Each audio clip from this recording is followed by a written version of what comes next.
భజ గోవిందం భజ గోవిందం గోవిందం భజ మూఢమతే సంప్రాప్తే సన్నిహితే కాలే మది మది రక్షతి దుఃఖం కరణే మూఢజగీహి ధనాగమ తృష్ణా కురు సద్బుద్ధిం మనసి వితృష్ణా యల్లభసే నిజ కర్మోపాతం విత్తం తేన వినోదయ చిత్తం నారీస్తన భరనాభివేశం దృష్ట్వా మాదమోహావేశం ఏకన్మాంసవసాది వికారం మనసి విచింతయ వారం వారం నళినీగణగత జలమతి తరణం తద్వజ్జీవితమతిశయ చపలం విద్ధి వ్యాధ్యభిమానగ్రస్తం లోకం శోకహతం చ సమస్తం యావద్విత్తోపార్జనసక్తః తావన్నిజ పరివారో రక్తః పశ్చాజ్జీవతి జజ్జరదే వార్తాం కోపి న పృచ్ఛతి దేహే యావత్ పవనో నివసతి దేహే తావత్ పృచ్ఛతి కుశలం గేహే గతవతి వాయో దేహాపాయే భార్యా విద్యతి తస్మిన్ కాయే బాలస్తావత్ క్రీడాసక్తః తరుణస్తావత్ తరుణీసక్తః వృద్ధస్తావత్ చింతాసక్తః పరమే బ్రహ్మణి కోపి న సక్తః కాతే కాంతాతస్తే పుత్రః సంసారోయమతీవ విచిత్రః కస్య త్వం కః కుత ఆయాతః తత్వం చింతయత విహభ్రాతః. మానవ జీవిత పరమార్థం, పరమ లక్ష్యం మోక్షం.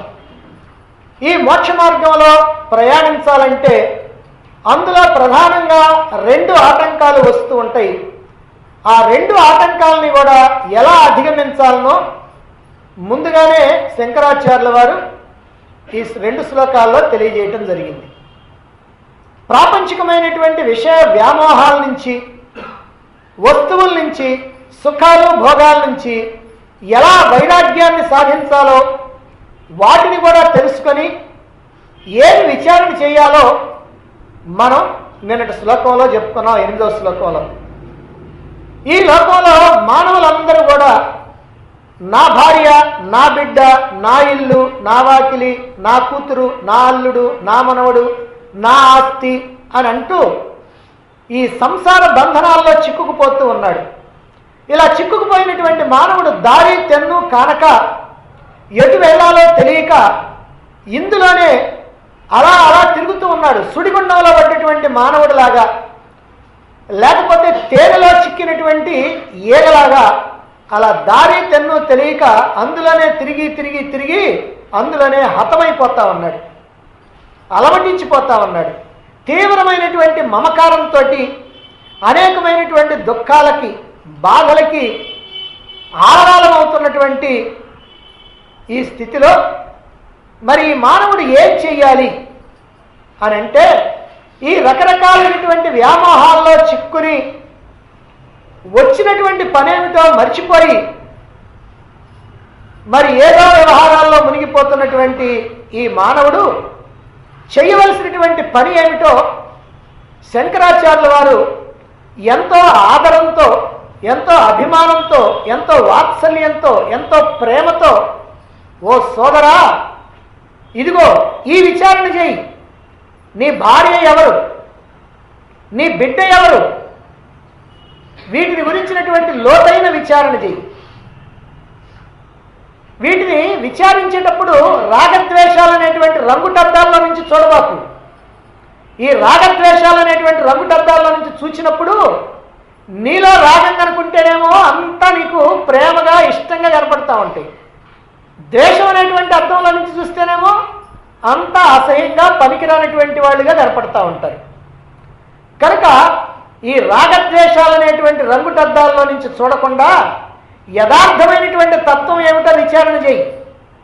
ఈ భార్య అంటే ఏమిటో, బిడ్డ అంటే ఏమిటో యథార్థమైనటువంటి తత్వ విచారణ చేయాలి.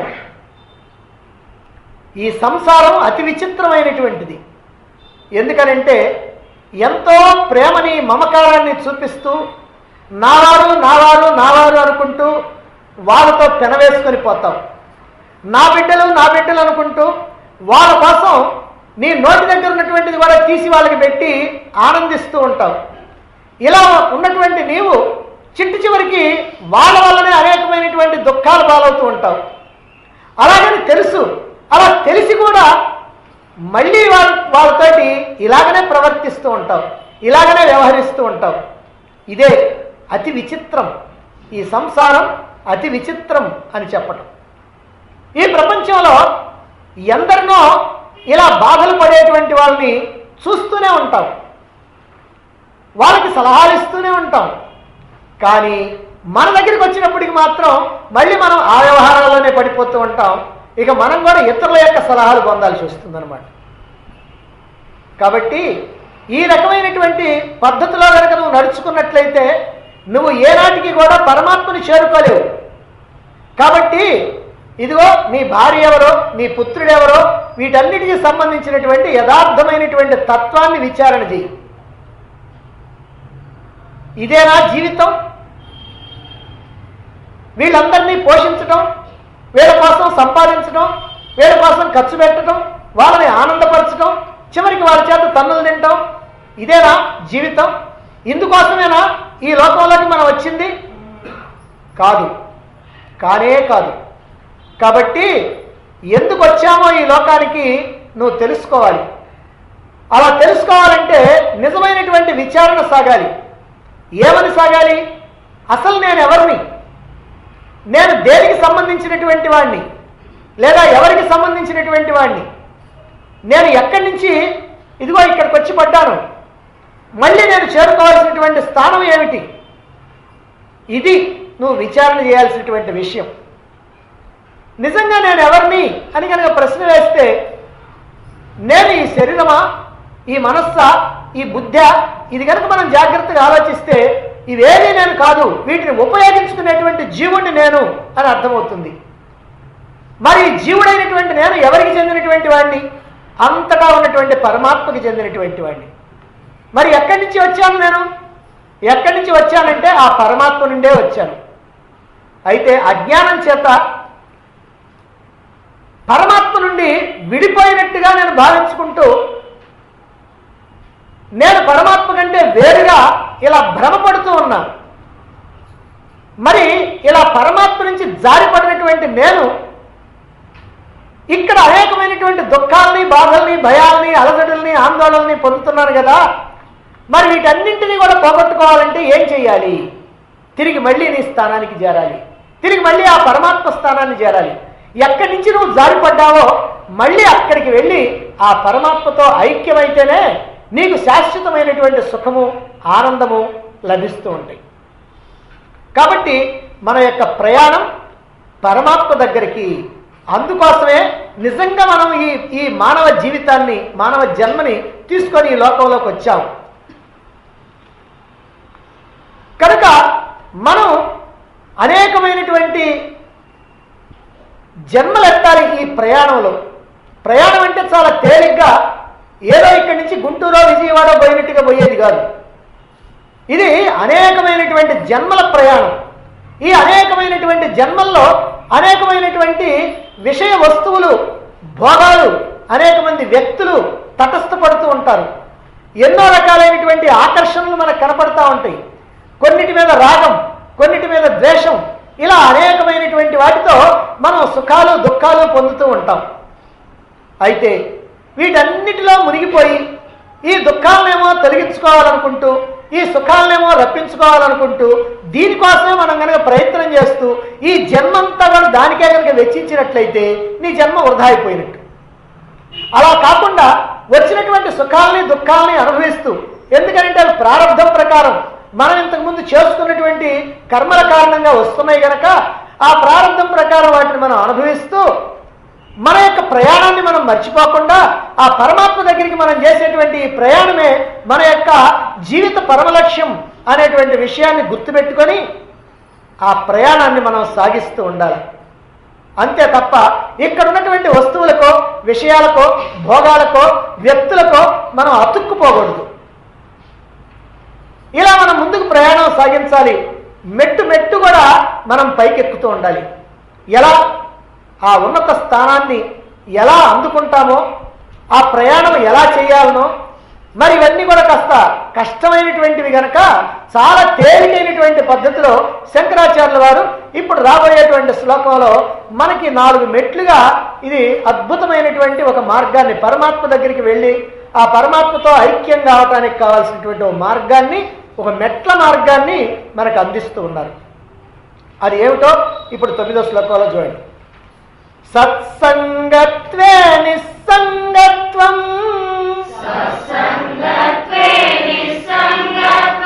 నిస్సంగత్వే నిర్మోహత్వం నిర్మోహత్వే నిశ్చలతత్వం నిశ్చలతత్వే జీవన్ముక్తి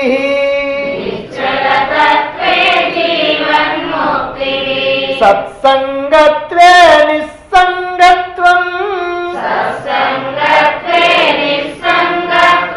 నిస్సంగత్వే నిర్మోహత్వం నిర్మోహత్వే నిశ్చలతత్వం నిశ్చలతత్వే జీవన్ముక్తి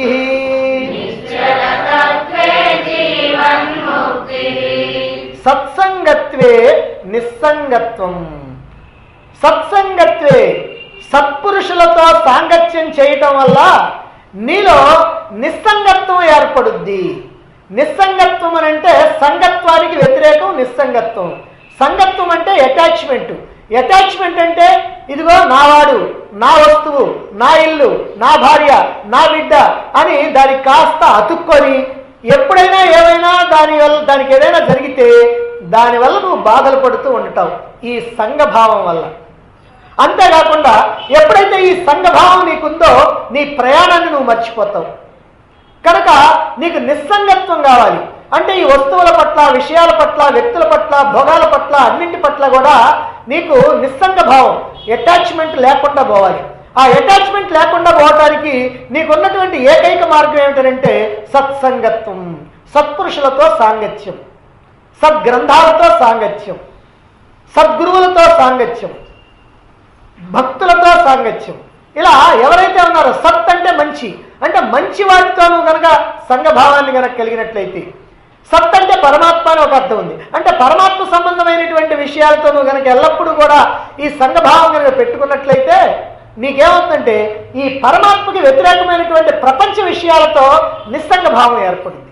దీనితో నువ్వు కలిసావా దానితో విడిపోతావు. దీనితో సంఘభావం, దానితో నిస్సంగ భావం, దీనితో అటాచ్మెంట్, దాంతో డిటాచ్మెంట్. కాబట్టి ఇలా సత్సంగం వల్ల ఏమిటి ప్రయోజనం అంటే నీలో నిస్సంగ భావం ఏర్పడుతుంది.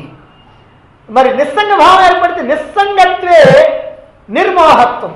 ఈ నిస్సంగం ఏర్పడటం వల్ల ఏమవుతుందంటే నిర్మోహత్వం, మోహం తొలగిపోద్ది.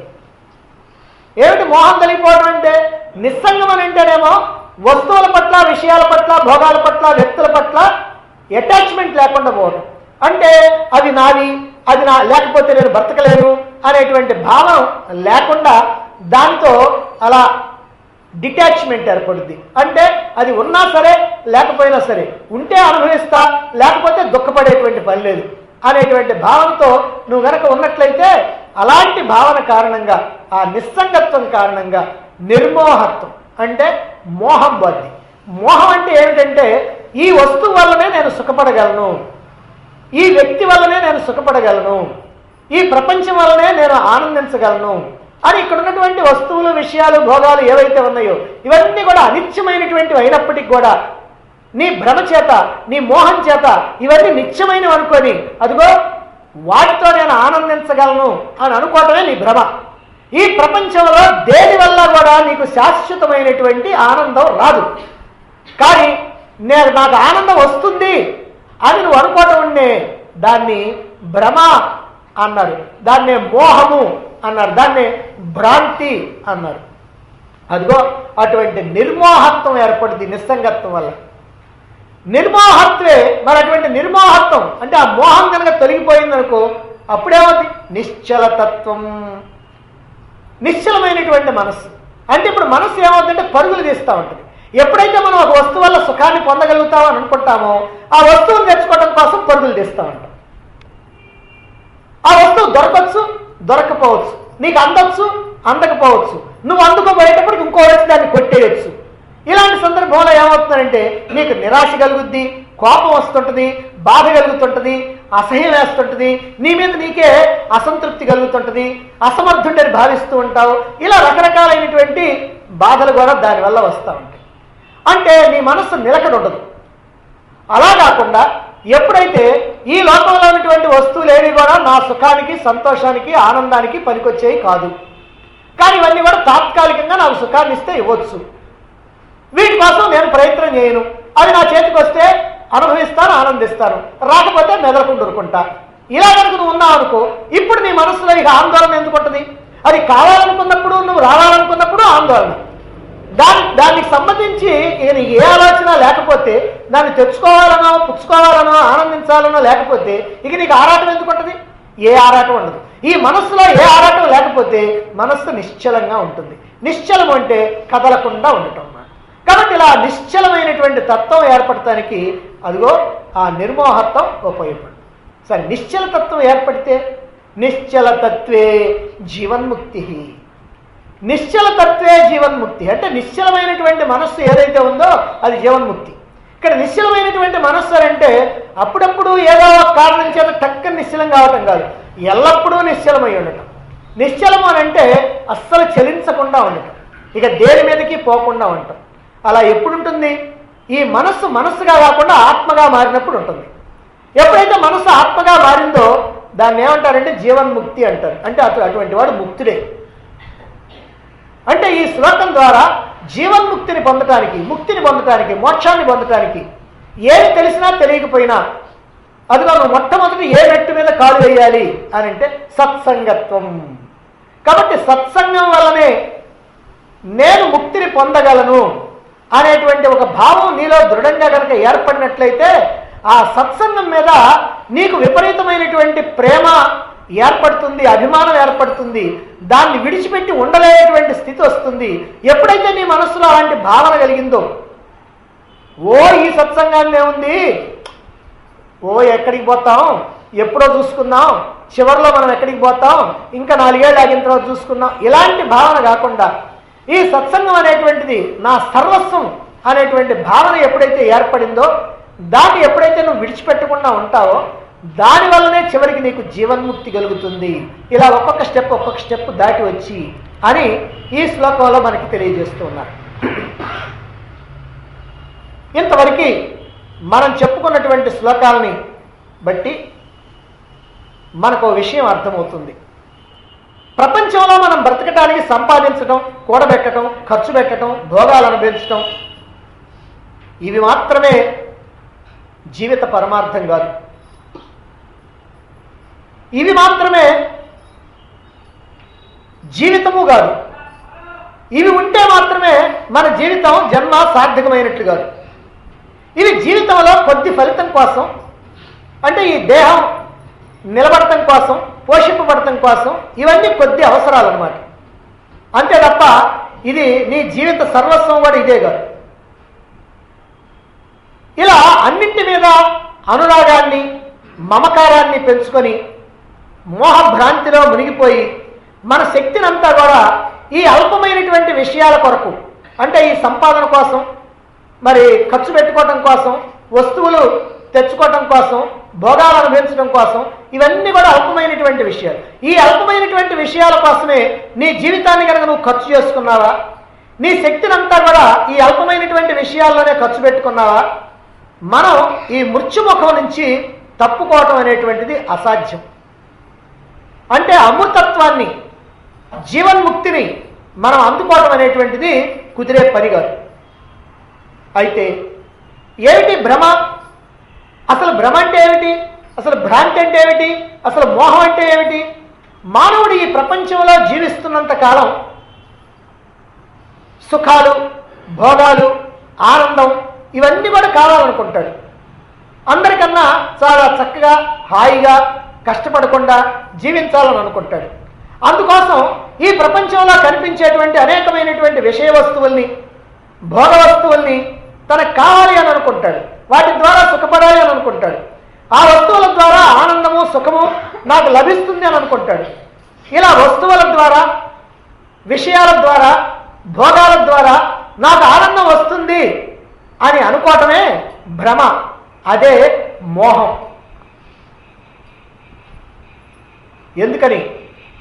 ఎందుకనంటే ఈ లోకంలో ఏ వస్తువు కూడా, లేదా ఏ విషయము కూడా, లేదా ఏ భోగము కూడా ఎల్లప్పుడూ నీకు సుఖాన్ని, ఆనందాన్ని ఇవ్వదుగాక ఇవ్వదు. కొంతకాలం నీకు సుఖాన్ని ఇవ్వచ్చు, ఆ తర్వాత అదే వస్తువు నీకు మళ్ళీ దుఃఖాన్ని ఇస్తుంది. నీవు ఒక వస్తువు ఇంట్లో చాలా కాలం నుంచి లేదు, ఫ్రిడ్జ్ లేదనుకోండి, ఎండాకాలం వచ్చినప్పుడల్లా బాధపడుతున్నావు. నీ పక్కన అటుపక్క ఇళ్లలో, ఇటుపక్క ఇళ్లలో ఫ్రిడ్జ్ ఉంది. వాళ్ళందరూ దర్జాగా చక్కగా ఐస్ క్రీమ్లు, కూల్ డ్రింకులు తాగుతూ ఉన్నారు. సరే, 2 సంవత్సరాల నుంచి పోరాడుతున్నావు నువ్వు. ఏమండి ఫ్రిడ్జ్ తీసుకురండి, ఏమండి ఫ్రిడ్జ్ అండి, వాళ్ళ ఇంట్లో ఉంది, వీళ్ళ ఇంట్లో ఉంది, వాళ్ళు మనకంటే తక్కువ వాళ్ళే అని చెబుతా ఉన్నావు. సరే, ఏదో బుద్ధి పుట్టి ఆయన కాస్త తీసుకొచ్చాడు. సరే, ఫ్రిడ్జ్ ఓపెన్ చేసావు. ఆహా, ఏమి ఆనందం ఆ రోజు చెప్పడానికి వీల్లేదు. ఆ తర్వాత 4 రోజులు, 5 రోజుల తర్వాత క్రమక్రమంగా మామూలు అయిపోయింది. మామూలు అయిపోయిన తర్వాత ఆ ఆనందం అంత ఉండదు, అది మామూలుగా ఉంటుంది. మన ఇంట్లో కూడా ఫ్రిడ్జ్ ఉంది కావాలంటే. అదే 4 నెలలు పోయిందనుకోండి, మళ్ళీ ఎండాకాలం పోద్ది, మళ్ళీ చలికాలం వస్తుంది. ఎందుకు ఇది మూసేవతలు బారే సరిపోద్ది అని అంటాం. అది అయిపోయిన తర్వాత 4 నెలలు మూసిన తర్వాత మళ్ళీ ఎండాకాలం వచ్చినప్పుడు తెరవాలనుకోండి, అది తెరిచేటప్పటికి అదేదో చెడిపోయింది. చీ చీ చీ చీ చీ, ఈ వస్తువులతో ఇంతే అని అంటాం. ఎవరన్నా పిలుస్తారు, వాడికి ఎంత తీసుకొచ్చి మా షాపులో పెట్టమంటాడు. ఇది తీసుకెళ్ళి ఆ షాపులో పెట్టాలి. వారంతా అయిపోయిన తర్వాత 750 రూపాయలు అయిందంటాడు. వామ్మో అని అంటాడు. అంటే ఏ వస్తువు ద్వారా నువ్వు సుఖాన్ని, ఆనందాన్ని పొందాలనుకున్నావో, ఏ వస్తువు ద్వారా నువ్వు సుఖాన్ని, ఆనందాన్ని కొంతకాలం పొందావో, ఆ వస్తువు వల్లనే మళ్ళీ నువ్వు దుఃఖాన్ని పొందుతున్నావు. ఆ వస్తువు వల్లనే నువ్వు బాధని పొందుతూ ఉన్నావు. ఆ వస్తువు నీ దగ్గర నుంచి పోయినా, ఆ వస్తువు చెడిపోయినా నీకు మళ్ళీ ఆ ఆనందం అనేటువంటిది ఉండదు. అప్పుడు దుఃఖం కలుగుతుంది. కాబట్టి ఏ వస్తువు ద్వారానైనా సరే నీకు వచ్చేటువంటి సుఖం అనిత్యమైనటువంటి సుఖం, తాత్కాలికమైనటువంటి సుఖమే కానీ నిత్యమైనటువంటి సుఖం, శాశ్వతమైనటువంటి సుఖం రాదు. ఇది తెలిసి కూడా మనం ఏం చేస్తున్నామనంటే ఆ వస్తువులనే కోరుకుంటున్నాం, ఆ వస్తువుల ద్వారా ఆనందాన్ని పొందాలనుకుంటున్నాం. ఇదే మనకి భ్రమ. మనకు తెలీదా? ఏ వస్తువునైనా సరే తెచ్చుకుంటే మనకి శాశ్వతమైనటువంటి ఆనందం రాదు. ఆ వస్తువు ఎప్పుడొకప్పుడు చెడిపోద్ది, ఎప్పుడొకప్పుడు చివరికి పాత సామాన్ కింద వారేయాల్సి వస్తుంది అని తెలుసు కదా.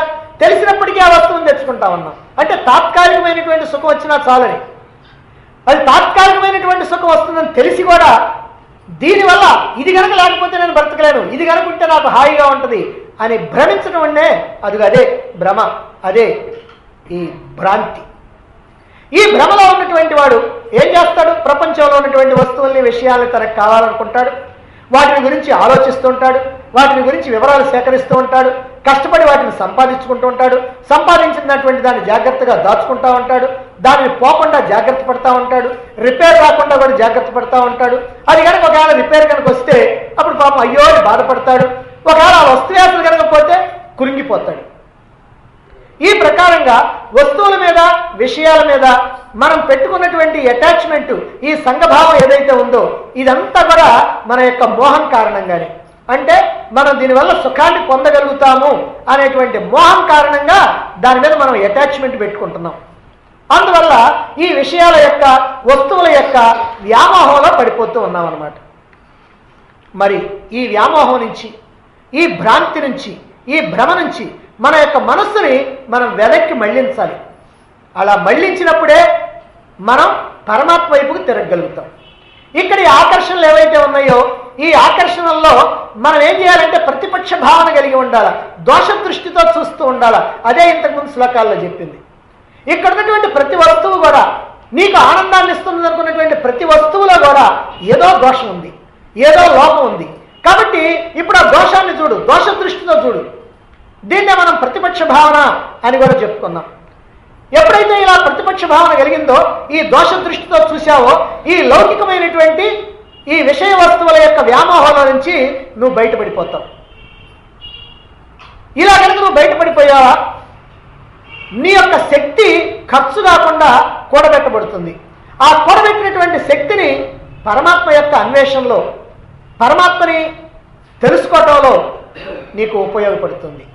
ఈ ప్రకారంగా మన యొక్క శక్తి ప్రాపంచికమైనటువంటి విషయాలు, వస్తువులు, భోగాల మీద ఖర్చు చేయకుండా ఎప్పుడైతే వాటి నుంచి మనం వెనక్కి తీసుకొచ్చామో అప్పుడు మన శక్తి వృధా కాకుండా నిలవుంటుంది. ఈ శక్తి పరమాత్మ యొక్క విచారణలో, పరమాత్మ యొక్క అన్వేషణలో మనకి చక్కగా ఉపయోగపడుతుంది. అయితే తర్కం బాగానే ఉంది. ఇదంతా తర్కం. ఎందుకంటే అదిగో అటు పక్క పోతే మన శక్తి వృధా అవుద్ది, అది కనుక పోకుండా ఉంటే మన శక్తి బాగుంటుంది, ఈ శక్తి పరమాత్మ మీద ఉంచవచ్చు. తర్కం బాగానే ఉంది, తర్కం బాగానే ఉంది, వినటానికి బాగానే ఉంది. అయితే ఆచరించాలంటే మాత్రం చాలా కష్టం. ఈ ఆకర్షణల నుంచి మనం విడిపోవాలి అని అంటే అది చెప్పుకున్నంత తేలిక కాదు. ఇప్పుడు అన్నీ చెప్పుకుంటాం, కానీ మళ్ళీ వెంటనే మనకి ఏమంటే అది కావాలి, ఇది కావాలని ఏంటో ఆలోచన వస్తుంది. ఎందుకనంటే ఇవన్నీ గుర్తుండవు. అది లేకపోతే ఎట్టనండి, ఈ మాత్రం కూడా లేకపోతే ఇంకేం బ్రతుకండి ఈ బ్రతుకు అని మనకు అనిపిస్తూ ఉంటుంది. అందువల్ల ఈ ఆకర్షణ నుంచి విడిపోవడం అనేటువంటిది అంత తేలికైనటువంటి విషయం కాదు. అందులోనూ ఆధ్యాత్మిక విషయాలను కొత్తగా నేర్చుకునేటువంటి సాధకులైనటువంటి వాళ్ళకి చాలా కష్టం. ఆధ్యాత్మిక రంగంలో లేనటువంటి వాళ్ళకి అసలు సమస్య లేదు. ఎందుకంటే వాళ్ళు అలాగనే పడిపోతూ ఉంటారు, అట్లనే ఉంటారు, దాంట్లోనే హతమైపోతూ ఉంటాడు. కానీ ఆధ్యాత్మిక రంగంలో ప్రవేశించినటువంటి వాడు, పరమాత్మ అనేటువంటి వాడు ఒకడు ఉన్నాడని, మన యొక్క యథార్థ స్వరూపం పరమాత్మేనని, మనం పరమాత్మతో ఐక్యమైతే ఆనందమని, పరమాత్మ నుంచి విడిగా కనుక ఎట్టుంటే ఎన్నాడైనా సరే ఇంత దుఃఖమని, ఇలా జన్మలెక్కతా ఉండాల్సిందని, ఈ సంసార జన్మమరణ చక్రంలో ఇరుక్కోవాలని, ఇవన్నీ తెలిసినటువంటి మనం ఏ విధంగానైనా సరే ఆ మార్గంలో నుంచి, ఆ ప్రాపంచికమైనటువంటి వ్యవహారాల నుంచి వెనక్కి వచ్చి పరమాత్మ యొక్క అన్వేషణలో ముందుకు పోవాలి అని అంటే చాలా కష్టం. ఎందుకనంటే ఈ ఆకర్షణలు అంతగా మనల్ని లోపరుచుకుంటూ ఉంటాయి అన్నమాట. ఈ విషయాన్ని ప్రతి వేదాంతి కూడా ఒప్పుకొని తీరాలి. ఎందుకనంటే ఓ సర్వసంగ పరిత్యాగైనటువంటి వాడు కూడా ఎప్పుడో ఒకప్పుడు అతని యొక్క మనస్సు కూడా చెల్లిస్తూ ఉంటుంది. అందువల్ల ప్రతివాడు కూడా తప్పకుండా ఒప్పుకొని తీరాలి. అందుకే ఈ సాధకులైనటువంటి వాళ్ళకి, ఈ ప్రారంభ సాధకులైనటువంటి వాళ్ళకి, లేదా కొంతకాలం ఇందులో ప్రవేశం ఉన్నటువంటి వాళ్ళకి చక్కని మార్గాన్ని గురువులు చూపిస్తూ ఉండాలి.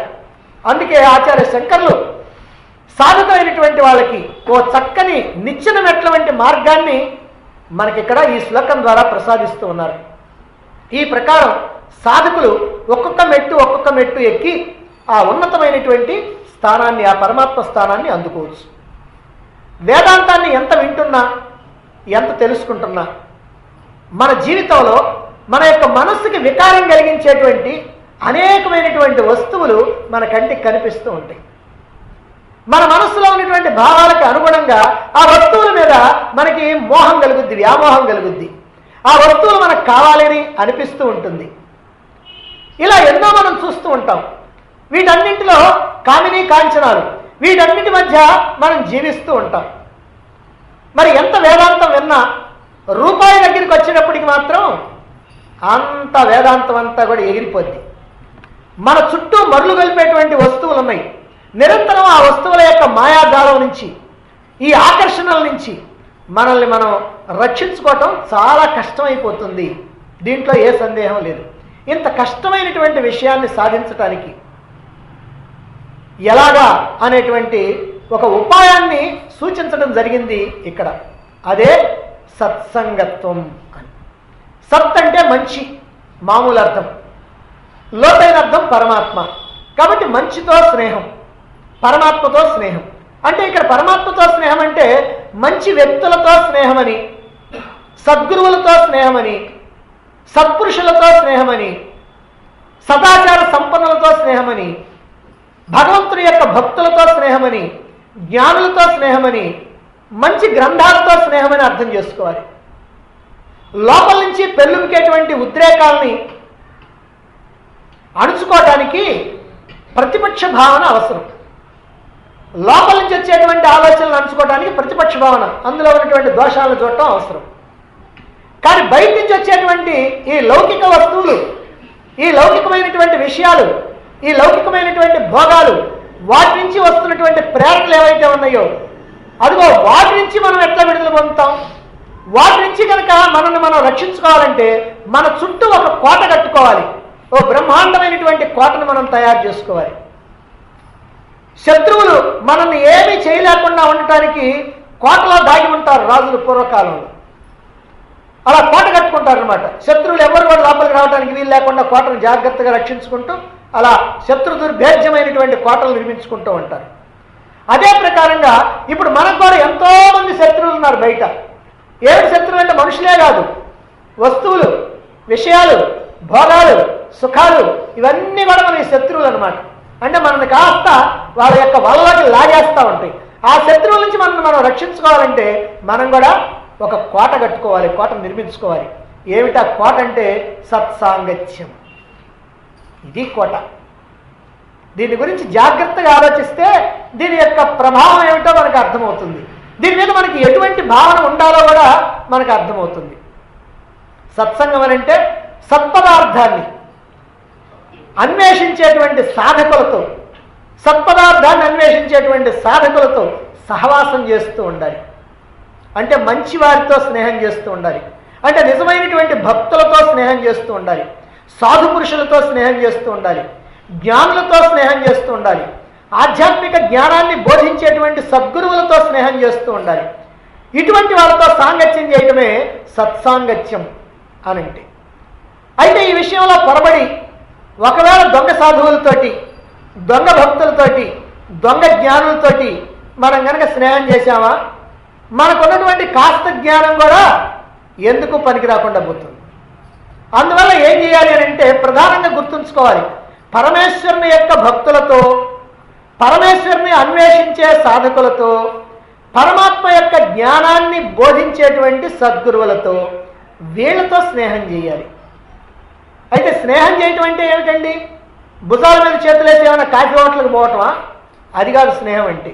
అంటే వాళ్ళతో మాట్లాడటం, వాళ్ళ యొక్క బోధనని వినటం, వాళ్ళ ద్వారా మనకున్నటువంటి సందేహాలను తీర్చుకోవటం, వాళ్ళని సేవించటం, వాళ్ళని అనుసరించటం, ఈ ప్రకారంగా నిరంతరం కూడా వాళ్ళ యొక్క భావాలకి అనుగుణంగా మనం నడుచుకుంటూ వాళ్ళ ద్వారా మనకు కావాల్సినటువంటి విషయాల్ని స్వీకరిస్తూ వాళ్ళ యొక్క బోధనని వింటూ ఇలా వాళ్ళతో సాంగత్యం చేస్తూ ఉండాలి. ఎంత ఎక్కువ నువ్వు ఈ సత్పురుషులతో సాంగత్యం చేస్తుంటావో అంత ఎక్కువగా నువ్వు ప్రపంచ విషయాల నుంచి వెనక్కి వస్తావు. ఇది ఎక్కువైతే అది కాస్త ఆ ప్రపంచ విషయాల్లో మోహం తగ్గిపోద్ది. ఇది తగ్గితే అది ఎక్కువ అవుద్ది. అది పూర్తిగా ఉంటే ఇది ఏముండదు, ఇది పూర్తిగా ఉంటే అది అసలు ఉండదు.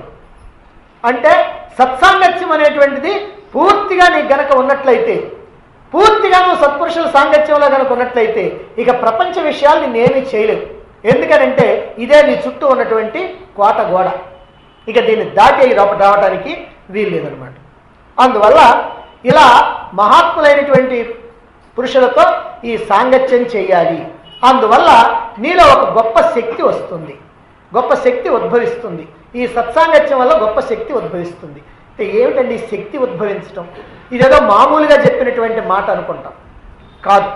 నిజంగా చెప్పాలంటే ప్రాపంచిక విషయాల గురించి నువ్వు ఆలోచిస్తున్న కొద్దీ నీ మనస్సులో ఆందోళన కలుగుతుంది, అసంతృప్తి కలుగుతుంది. నువ్వు మంచి విషయాలైనా చెడ్డ విషయాలైనా, మంచి విషయాలంటే ఏదైనా ఆస్తిపాస్తులు వాటికి సంబంధించిన విషయాలు, అదిగో వాళ్ళకి ఎంత ఉంది వీళ్ళకి ఎంత ఉంది, సరే ఉంటే ఉందిలేండి అని అనుకుంటున్నావు. కానీ అయ్యో నాకు కూడా అంత ఉంటే బాగుంటుందని మళ్ళీ వెంటనే వచ్చింది. అలా కాకుండా నాకు అది లేదే ఇది లేదే అనుకున్నాం అనుకో, అప్పుడే ఒక బాధ. లేదా వాళ్ళు అన్నట్టు అట్టన్నారు ఇట్టన్నారు అని అనుకున్నాం అనుకో, అదొక బాధ. ఈ బాధల వల్ల ఏమవుతుందనంటే నీకున్నటువంటి శక్తి ఏదైతే ఉందో అది కాస్త దిగజారిపోతుందన్నమాట. అందుకని అప్పుడప్పుడు మీరు చూడండి, ఏమిటనండి అసలు నా మనసేం బాగలేదు, అందుకని నాకు అసలు మనసే బాగలేదు, అసలు నాకు ఓపిక కూడా లేదండి, కింద పడిపోయేటట్టున్నాను. ఎందుకనంటే అంతలా తీవ్రమైనటువంటి ఆ బాధ నీకు కలుగుతూ ఉందన్నమాట. కానీ అదే పరమాత్మ యొక్క వ్యవహారాల్లో ఉన్నాం అనుకో, ఆనందం. ఎందుకని?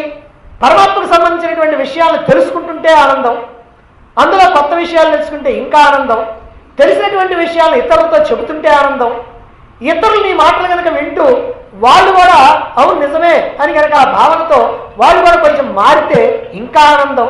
ఇవన్నీ కూడా నీకు ఆనందాన్ని ఇస్తాయి. ఈ ఆనందమే నీకు సంతోషం. సంతోషమే సగం బలం అన్నారు. పూర్వకాలం నుంచి ఉన్నటువంటి మాట ఇది.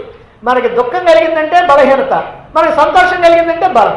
అందుకని ప్రాపంచిక విషయాల్లో ఉన్నావా నువ్వు బలహీనుడు అయిపోతావు, పరమాత్మ విషయాల్లో ఉన్నావా నీకు బలం కలుగుతుంది. అందువల్ల మనం పరమాత్మ విషయాల గురించి ఎప్పుడైతే ఆలోచిస్తున్నావో, ఈ సత్సంగంలో ఎప్పుడైతే ఉన్నామో, ఆ సత్పురుషులతో సాంగత్యం ఎప్పుడైతే చేస్తున్నామో, ఆ మహాత్ములతో ఎప్పుడైతే కలిసి ఉన్నామో, అప్పుడు మనకి ఎక్కడ లేనటువంటి శక్తి మనలో వచ్చేస్తూ ఉంటుంది. అంటే శక్తి అక్కడ పుడుతుంది, లోపల నుంచే పుడుతుంది. ఎందుకనంటే ఆ శక్తి అనేటువంటిది ఏమిటంటే పరమాత్మే. పరమాత్మే శక్తి స్వరూపం. అందుకని ఆ పరమాత్మే లోపల ఉన్నాడు కనుక ఆ పరమాత్మ నుంచి వస్తుంది. అయితే మరి బాగానే వస్తుంది కదండి, మరి ప్రాపంచిక విషయాలకు ఎందుకు? ఆ ప్రాపంచిక విషయాలు ఎందుకు ఆ పరమాత్మను అడ్డం పెట్టేస్తుంది. దానికి అడ్డం పడి ఇక ఆ పరమాత్మ శక్తి బయటికి రాదు. అందువల్ల నీకు నిస్సత్వ, నీరసం ఇవన్నీ కూడా వస్తూ ఉంటాయి. కాబట్టి ఈ శక్తి ఏదైతే ఉందో అది నీకు బలవత్తరమైనటువంటి కోట. ఈ కోట నిన్ను రక్షిస్తుంది. ఎలా రక్షిస్తుంది అదే చెప్తున్నాడు. సత్సంగత్వే నిస్సంగత్వం. ఇది మొట్టమొదటి మాట. సత్సంగత్వే నిస్సంగత్వం. ఎప్పుడైతే ఈ సత్సంగం చేశావో, ఈ సత్పురుషులతో సాంగత్యం చేశావో, నిరంతరం వాళ్ళ యొక్క ఉపదేశాలను వింటూ ఉన్నావో, వాళ్ళ యొక్క ఆచరణ విధానాన్ని కూడా తెలుసుకుంటూ, వాళ్ళు ఏం చెబుతున్నారో వింటూ, వాళ్ళు చెప్పేటువంటి మాటల ప్రకారం నడుచుకుంటూ ఇలా గనక ఉన్నట్లయితే నీలో ఒక మానసికమైనటువంటి ప్రశాంతత కలుగుతుంది. ఈ మానసికమైనటువంటి ప్రశాంతత ఎప్పుడైతే కలిగిందో మనసులో ఒక రకమైనటువంటి శక్తి కలుగుద్ది. అప్పుడే ఈ విషయ వస్తువులతో నీకున్నటువంటి సంఘభావం కాస్త తొలగిపోతుంది. ఎందుకని ఈ విషయ వస్తువులన్నీ కూడా అనిత్యమైనవని ఇదే వాళ్ళు ఎప్పుడు చెబుతుంటారు. ఇప్పుడు చెబుతున్న రోజు విషయ వస్తువులన్నీ అనిత్యమైనవని, అవి నిజమైనటువంటి సుఖాన్ని ఇవ్వలేవని, అవి మనల్ని బాధల్లో కూడా ముంచేస్తాయని, కాసేపు సుఖాన్ని ఇచ్చినా అవి శాశ్వతమైనటువంటి సుఖాన్ని ఇవ్వని ఇలా చెప్పగా చెప్పగా నువ్వు వినగా వినగా నీకేమవుతుందంటే ఇవన్నీ కూడా అనిత్యమైనటువంటివి, వీటి వైపుకు నేను పోవాల్సినటువంటి అవసరం లేదు అనేటువంటి భావన నీలో ఏర్పడుతుంది. ఎప్పుడు ఇలాంటి భావన నీలో ఏర్పడుతుందో, ఇవి నాకు అవసరం లేదు అనేటువంటి భావన ఎప్పుడైతే వస్తుందో అప్పుడు వాటితో సంఘభావం పోద్ది, వాటితో అటాచ్మెంట్ పోద్ది, వాటి మీద నీకు నిర్లిప్తమైనటువంటి భావన కలుగుద్ది. ఈ నిర్లిప్తమైన భావన అంటే ఏంటంటే ఉంటే ఉంది పోతే పోయింది, వస్తే వచ్చింది రాకపోతే రాకపోయింది అనేటువంటి భావన ఏర్పడుతుంది. ఈ ప్రకారంగా ఆ సత్పురుషుల యొక్క బోధల వల్ల ఈ వస్తువుల మీద ఉన్నటువంటి ఆ దోషాలు కనుక తెలిసినట్లయితే, ఈ వస్తువుల యొక్క అనిత్యత్వం కనుక మనకు తెలిసినట్లయితే వాటి మీద ఉన్నటువంటి సంఘభావం కాస్త తొలగిపోయి నిస్సంగత్వం ఏర్పడుద్ది. ఇదే అటాచ్మెంట్ తొలగిపోవటం అంటే డిటాచ్మెంట్ అని అంటే. ఈ నిస్సంగత్వం వల్ల ఏమవుతుంది అని అంటే నిస్సంగత్వే నిర్మోహత్వం అన్నారు. రెండవది నిస్సంగత్వం వల్ల నిర్మోహత్వం అంటే మోహం తొలగిపోద్ది. ఈ సంఘభావం ఎప్పుడైతే పోయిందో మోహం తొలగిపోద్ది. విషయ వస్తువుల పట్ల సంఘభావం తొలగిపోయింది అంటే ఆ వస్తువుల పట్ల మనకి రాగద్వేషాలు లేవు. రాగద్వేషాలంటే ఒక వస్తువుని కావాలనుకుంటే రాగం, చిచి అది నాకు వద్దనుకుంటే ద్వేషం. ఇప్పుడు ఆ వస్తువులతో నీకు సంఘభావం లేదుగా, కాబట్టి రాగం లేదు, ద్వేషం లేదు. ఈ రాగద్వేషాలు అనేటువంటి రెండు కనుక ఎప్పుడైతే తొలగిపోయినాయో ఈ ప్రపంచం మనకు ఉన్నదన్నట్టుగా కనిపిస్తుంది. మనం ఒక వస్తువుని చూసినప్పుడు మనకి ఇష్టం కలుగుద్ది. కారు చూసామనుకోండి మనకి ఇష్టం. ఎందుకనండి కారు చూస్తే ఇష్టం?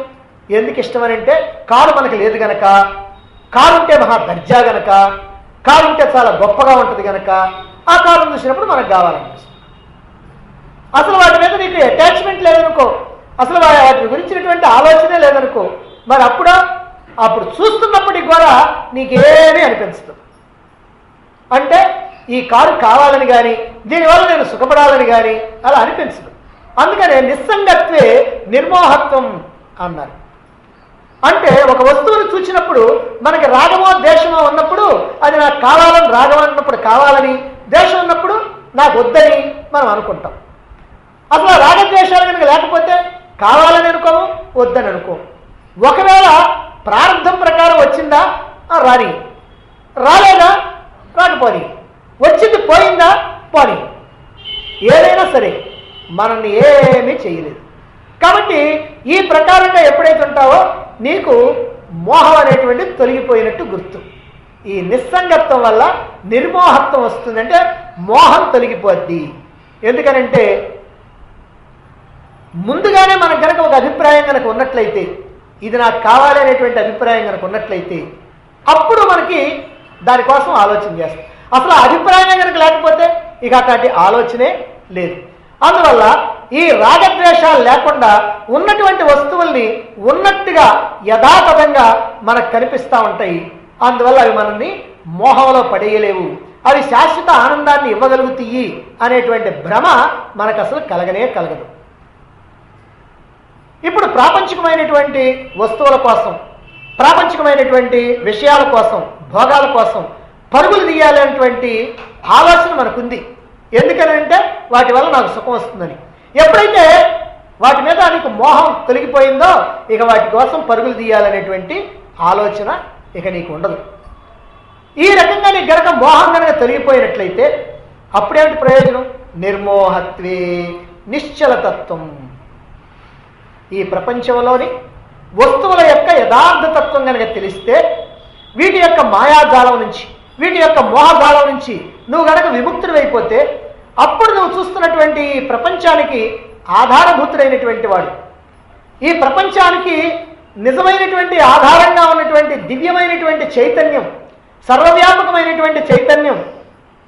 ఈ ప్రపంచం మనకి ఇట్లా కనిపిస్తున్నది అని అంటే దీనికి కారణమైనటువంటిది ఏదైతే ఉందో ఆ కారణరూపమైనటువంటి ఆ పరమాత్మ,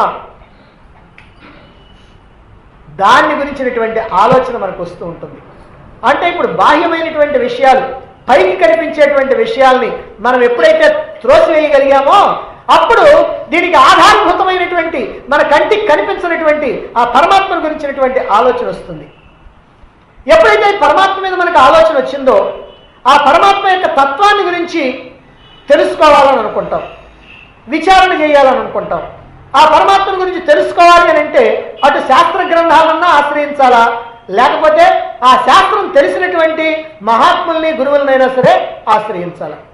అలా తెలుసుకొని ఏకాగ్రతతోటి, అంటే మనస్సు ఇంతకు ముందే మోహం తొలగిపోయింది కాబట్టి మనస్సు ఏకాగ్రమైంది కాబట్టి ఆ ఏకాగ్రమైనటువంటి చిత్తంతో ఆ పరమాత్మను గురించి నిరంతరమైనటువంటి విచారణలో మునిగిపోతా ఉంటే ఈ తత్వం నిశ్చలమైపోతుంది.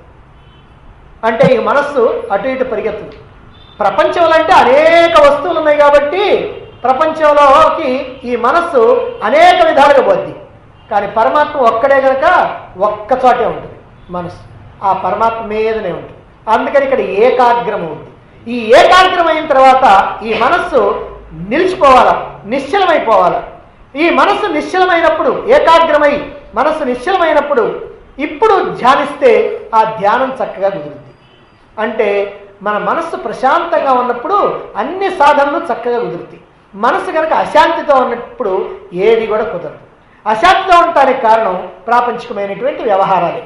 ఈ ప్రాపంచికమైనటువంటి వ్యవహారాలకి మనం విలువ ఇవ్వకుండా పోతున్నాం కాబట్టి, మనసు ప్రశాంతమైంది కాబట్టి, పరమాత్మ సంబంధమైనటువంటి ఆలోచన చేస్తున్నాం కాబట్టి మనస్సు నిశ్చలమవుతుంది.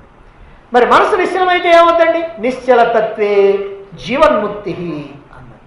అసలు ఈ నిశ్చలతత్వమే జీవన్ముక్తి అని. చలించినటువంటి మనస్సుతో ఆ పరమాత్మని కనుక ధ్యానిస్తూ ఉన్నట్లయితే అలా ధ్యానించి ధ్యానించి ధ్యానించి ఈ మనస్సు కాస్త పరమాత్మలో లయమైపోతుంది. అంటే మనసు ఆ పరమాత్మని ధ్యానించి ధ్యానించి ధ్యానించి ఈ మనసు కాస్త పరమాత్మాకారంగా మారిపోద్ది. అలా ఆకారంగా మారిపోవడానికి నిజంగా ఇప్పుడేం కొత్తగా మారిపోవటం కాదు, అసలు ఆ మనసు ఆ పరమాత్మే. అసలు ఆ పరమాత్మే ఈ మనస్సు ఈ ప్రపంచంలో తిరిగి కాస్త మకిలు అంటించుకుంది. ఇప్పుడు ఏమవుతుందంటే ఆ మకిలు కాస్త వదిలించుకునేటప్పటికల్లా అది మళ్ళీ తన యథార్థ స్వరూపంలో పరమాత్మ స్వరూపంలో మారిపోతుంది. ఉప్పు బొమ్మ ఉందనుకోండి, ఉప్పుతో తయారు చేసినటువంటి బొమ్మ ఉంది, దాన్ని తీసుకెళ్లి సముద్రం లోతు చూడాలనుకున్నాం, దాన్ని కాస్త సముద్రంలో వదిలిన తర్వాత ఆమె ఇంకా ఇంకా ఇంకా వదులుతున్నాం. మన దగ్గర కాస్త తాడు ఉంది, బాగా ఆ లోపలికి వదులుతా ఉన్నాం, అది లోపలికి పోతా ఉంది. మనం అనుకుంటున్నాం దాని లోతు చూస్తుంది ఈ ఉప్పు బొమ్మ అనుకుంటాం. కానీ ఏం జరుగుతుంది?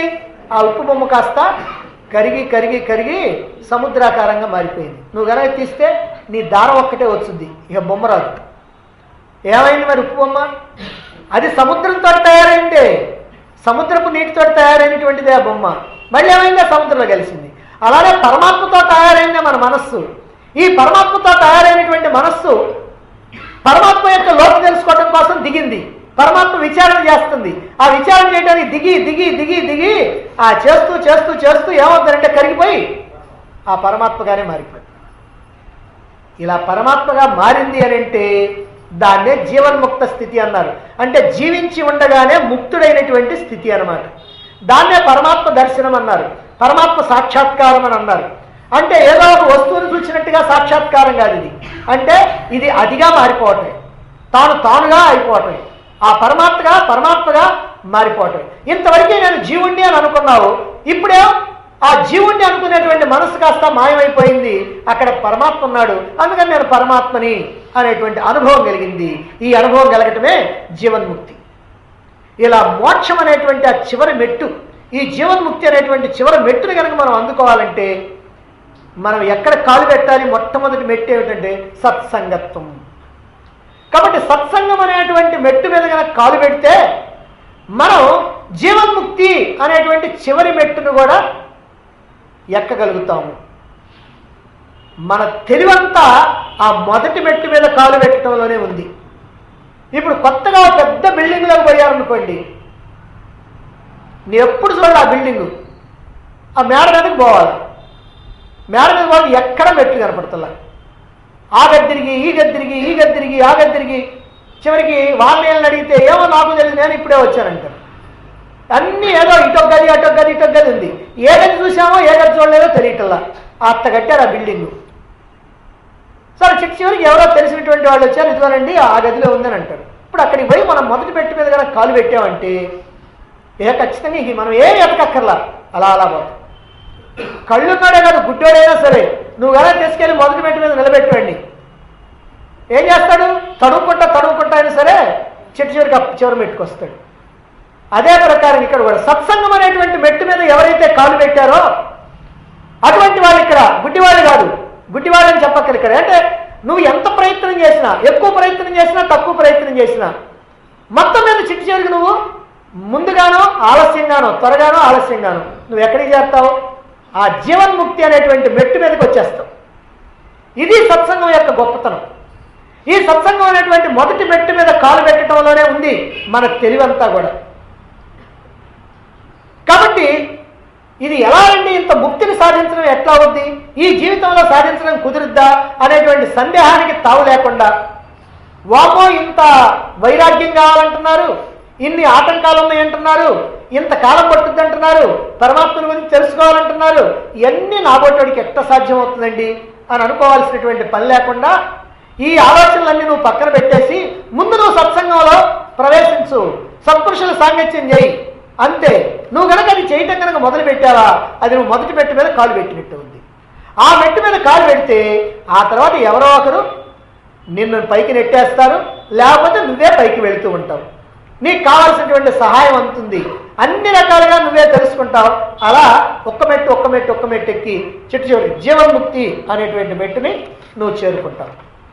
ఈ ప్రకారంగా మనం చేరుకోవాలంటే సత్పురుషులు ఎవరో తెలుసుకొని వాళ్ళతో మనం సాంగత్యం చేయాలి. సత్పురుషులు అని అంటే మళ్ళీ జాగ్రత్తగా తెలుసుకోండి, సత్పదార్థాన్ని అంటే పరమాత్మ తత్వాన్ని శోధించేటువంటి వాళ్ళు, అలాగనే సత్పదార్థాన్ని అందుకోవడానికి కృషి చేసేటువంటి వాళ్ళు, సత్పదార్థాన్ని గురించి తెలియజెప్పేటువంటి వాళ్ళు, సద్గ్రంథాల గురించి తెలియజెప్పేటువంటి వాళ్ళు. ఈ ఒక్క విషయంలోనే నీ భవిష్యత్ అంతా కూడా ఆధారపడి ఉంది. కనుక జాగ్రత్తగా తెలివిగా ప్రయత్నించి సజ్జనులతో సాంగత్యం చేయి. సత్పురుషులను వెతుక్కొని వారితో కలిసి ప్రయాణం చేయడానికి నువ్వు ప్రయత్నం చేయి. వాళ్ళు చూపించేటువంటి మార్గం ఏదైతే ఉందో ఆ మార్గంలోనే నువ్వు ప్రయాణం చేస్తూ ఉండు. వారి యొక్క బోధనలు జాగ్రత్తగా వింటూ ఉండు. ఆ బోధనలు మళ్ళీ మళ్ళీ మననం చేసుకుంటూ ఉండు. మళ్ళీ మళ్ళీ విచారణ చేసుకుంటూ ఉండు. ఇదే నీకున్నటువంటి ఏకైక మార్గం అని శంకరాచార్యుల వారు సామాన్యమైనటువంటి సాధకులకు కూడా ఒక చక్కని ఉపాయాన్ని ఈ శ్లోకం ద్వారా అందించడం జరిగింది. అందుకే ఎక్కడైనా మహాత్ములైనటువంటి వాళ్ళు ఉపన్యాసాలు చెప్పేటప్పుడు ఈ భజగోవిందం నుంచి ఈ శ్లోకాన్ని తప్పనిసరిగా కోట్ చేస్తూ ఉంటారు.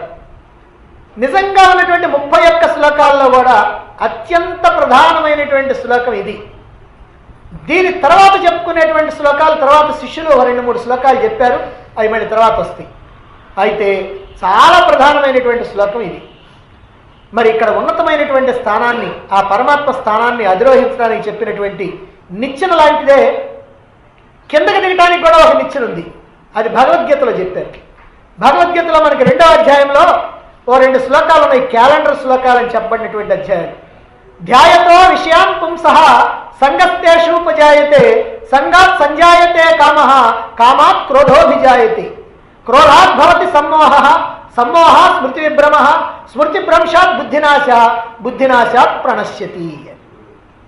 ధ్యాయతో విషయాన్ పుంసః, నువ్వు కనుక విషయాల గురించి కనుక అట్లా ధ్యానించావా అంటే వాటిని తలుచుకున్నావా, అదిగో అక్కడ ఫ్రిడ్జ్ ఉంది, ఇక్కడ ఏసీ ఉంది, అక్కడ అది ఉంది, ఇక్కడ ఇది ఉంది, ఊరికి అట్లా తలుచుకున్నావా? ధ్యాయతో విషయాన్ని పుంస, తలుచుకుంటే చాలు. సంగస్తేషోపజాయతే, దాంతో నీకు సంఘభావం ఏర్పడుతుంది, అటాచ్మెంట్ ఏర్పడుతుంది. సంగాత్ సంజాయతే కామః, ఎప్పుడైతే సంఘభావం ఏర్పడిందో అది నాకు కావాలనిపిస్తుంది, కోరిక ఏర్పడుతుంది. కామాత్ క్రోధో విజాయతే, నీ కోరిక కలిగిందనుకో, అది కనుక నీకు రాలేదనుకో నీకు వెంటనే కోపం వచ్చేస్తుంది. క్రోధాత్ భవతి సమ్మోహ, ఇప్పుడు ఈ క్రోధం వచ్చిందా, కోపం వచ్చిందా, నీకు మోహం కలుగుద్ది, సమ్మోహం కలుగుద్ది.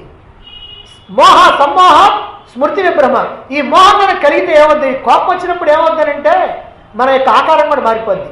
మొహం అంతా ఎర్రగా ఉంటుంది, అంటే రక్తం అంతా ఇక్కడికి వచ్చుద్ది, పెదాలు అదురుతూ ఉంటాయి, ఒళ్ళంతా ఒడుగుతూ ఉంటుంది, అవతల వాడిని ఆమె మింగేసేద్దామని అనిపిస్తూ ఉంటుంది. అప్పుడేం శరీరంలో ఉన్నటువంటి మొత్తం ఇదంతా మారు. ఇదే సమ్మోహం. ఈ సమ్మోహం అనేది స్మృతి విభ్రమ. అసలు నువ్వు ఏం మాట్లాడుతున్నావో నీకు తెలీదు, ఏం మాట్లాడాలో మర్చిపోతావు, ఏం మాట్లాడకూడదో ఏ కాస్త వస్తూ ఉంటాయి. ఇది స్మృతి భ్రంశాత్ బుద్ధినాశ. ఇలా మాట్లాడుతూ ఉంటే నీ బుద్ధి కాస్త నాశనం అయిపోయింది. బుద్ధినాశాత్ ప్రణశ్యతి, సర్వనాశనం. ఎక్కడ మొదలైంది, ఊరిక విషయాలు చూస్తే చాలు నీకు సర్వనాశనం. అందుకనే విషయాలు విషం కన్నా ప్రమాదం అన్నారు.